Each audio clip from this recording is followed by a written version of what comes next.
நாம் விரும்பும் இரத்தினத்தை அரசன் நமக்குக் கொடுப்பான்.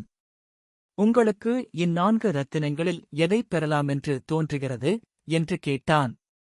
அவனுடைய புத்திரன் சொன்னான், அப்பா, 4 வகை சேனைகளைக் கொடுக்கும் இரத்தினத்தைப் பெற்று வா. அதன் மூலம் நாம் பெரிய ராஜ்யத்தையே பெற்றுவிடலாம். குழந்தாய், நல்ல அறிவாளி ஒருபோதும் ராஜ்யத்தை அடைய ஆசைப்படமாட்டான். ஏனெனில் ராமன் காட்டுக்குப் போனது, மகாபலி பாதாள லோகத்தில் அழுந்தியது, பஞ்சபாண்டவர் வனவாசம் சென்றது, யாதவ குலம் அழிவுற்றது, நளமகாராஜன் கஷ்டத்திற்கு ஆளாகியது, அம்பு படுக்கையில் படுத்து பீஷ்மரின் காலதாமதப்பட்ட மரணம் ஏற்பட்டது, விஷ்ணுவிற்கு வாமன அவதாரம் ஏற்பட்டது, அர்ஜுனன் வதம் நிகழ்ந்தது ஆகியவற்றை ஒருவன் நினைத்துப் பார்க்கட்டும். இராவணேசுவரன் அரச பதவியினால் எவ்விதம் கஷ்டத்திற்குள்ளானான் என்பதையும் ஆலோசிக்கட்டும். அதில் ஆசை வைக்கக்கூடாது. ஆகவே நாம் அதை விட்டு திரவியத்தைக் கொடுக்கும் இரத்தினத்தை பெற்றுக்கொள்வோம். செல்வத்தின் மூலம் எல்லாவற்றையும் அடையலாமல்லவா? இவ்வுலகத்தில் செல்வத்தினால் அடைய முடியாதது எதுவும் இல்லை. இதை உணர்ந்த அறிவாளி செல்வம் சேர்க்கவே விரும்புவான் என்று சொல்லியிருக்கிறார்கள் என்றான் வேதியன். அப்போது அவன் மனைவி சொல்லத் தொடங்கினாள், இரண்டுமே நமக்குத் தேவையில்லை.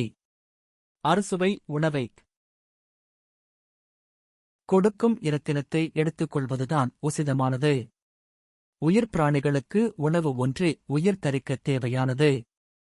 உயிர் வாழ உணவு முக்கியமென்று ஆண்டவனால் விதிக்கப்பட்டிருக்கிறது. அறிஞன் எவனும் அதை ஒதுக்கி மற்றதை விரும்பமாட்டான். அது உங்களுக்குத் தெரியாதா?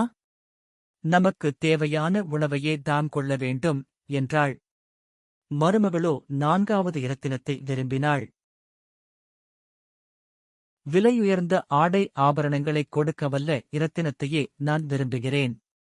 தம்முடைய அழகையும் சௌபாக்கியத்தையும் குறைவின்றி இருக்க அவரவர் சக்திக்கேற்ப ஆபரணங்களை போட வேண்டும்.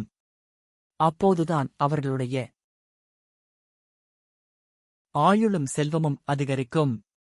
சிநேகிதர்களிடையே இருக்கையில் இரத்தினங்கள் பூண்டிருப்பது அவர்களுடைய சுபத்தை, செல்வாக்கை அதிகரிக்கும். உற்சவ காலங்களில் அவை ஆபரணங்களாக ஆகின்றன. தெய்வங்கள் கூட இரத்தினங்களில் ஆசை கொண்டு ஆபரணமாக மகிழ்ச்சியுடன் அணிந்து கொள்ளுகின்றன. இவ்விதம் மருமகள் தெரிவித்தாள். ஒருவர் சொல்வதை மற்றவர் ஏற்றுக்கொள்ளவில்லை. விவாதம் அதிகரித்தது. தங்களிடையே தோன்றியுள்ள விவகாரம்